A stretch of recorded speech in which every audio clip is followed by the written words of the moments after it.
Olá, pronto.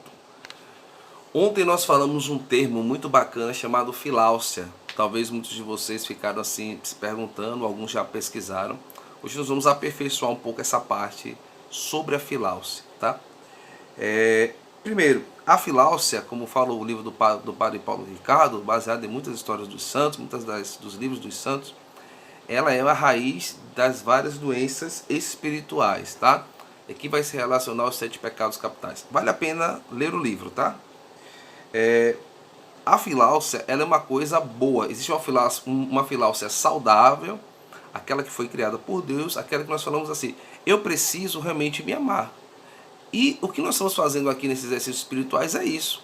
Buscar amar a Deus, automaticamente nos reconfigurar, o diálogo interior requer isso, para poder amar ao próximo. Tá? Amar ao próximo como a mim mesmo. Então existe uma filáusia saudável. Por exemplo, eu sou pai, eu preciso realmente cuidar da minha saúde, cuidar da minha vida espiritual, por amor a Deus, por amor aos meus filhos, à minha família e principalmente, claro, a minha esposa. Então, somente nesse diálogo com Deus, tá? O nosso coração dialogando com Deus, nós podemos realmente começar a ter uma filáusia mais saudável, mas isso nós vamos avançar mais adiante. E nós precisamos ter uma questão que é interessante, nessa questão do diálogo com Deus. Ter uma consciência, e já estamos dialogando com as verdades da fé, de que nós somos amados por Deus. Nós já somos amados por Ele. E nós recebemos a graça santificante para reconfigurar aquilo que está em desordem, desordenado na minha vida, no meu ser, em relação a Deus, e consequentemente isso vai se reordenar em relação ao próximo, tá? Porém, existe uma inclinação, uma filáusia doente que nos coloca no declive para as coisas que não são muito boas ou para o mal. Pensar que em cada pecado que nós realizamos, em cada ação que nós desagradamos a Deus, está ali a filáusia, tá? Aqui uma coisa importante, porque você já vai identificar isso quando acontecerem essas questões.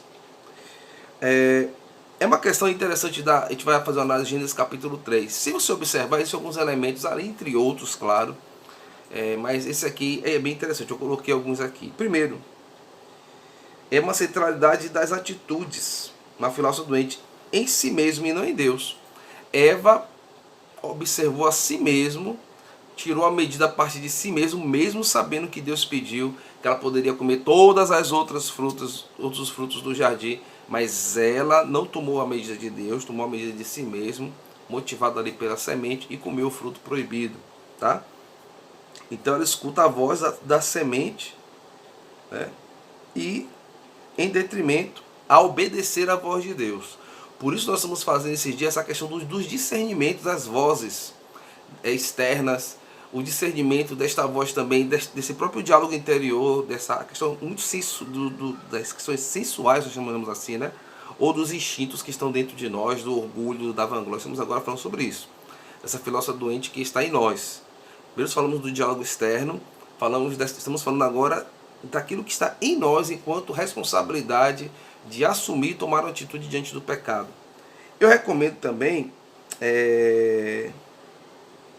um dos vídeos que eu tenho lá no canal Filhos de Coube, ou se você está assistindo aqui no canal, neste canal, sobre a arte de aproveitar as próprias faltas. Vale a pena assistir esses vídeos, meditar e colocar eles em auxílio aqui aos vídeos sobre a quaresma. Beleza? Então, continuemos aí pedindo a graça de Deus, que a oração nos ilumine e que a oração nos ajude a tomar passos concretos e decisivos na ordem da vida da graça. Salve Maria Imaculada, até a próxima, se Deus quiser.